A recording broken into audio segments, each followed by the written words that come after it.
Daganang epekto nga gihatod sa bagyong Ursula nga mikukuso-kuso sa mga dapit nga giagian sa maong bangis nga bagyo. Ano ang report?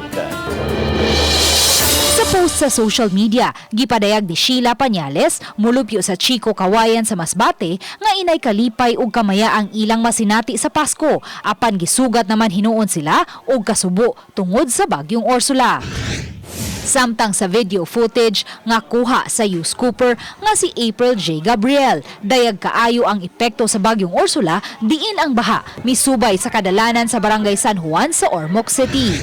Sa laing video post sa social media, gipakita ni Nathaniel Orbeso ang epekto sa bagyong Ursula tungod sa grabing baha ug nagusbat nga panimay sa pipila kadapit sa lungsod sa Daan Bantayan.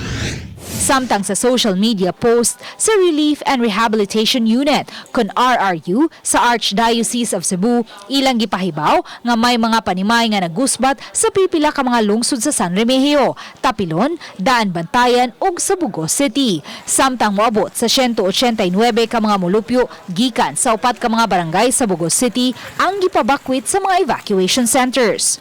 Luan Mirondina, Balitang Basta.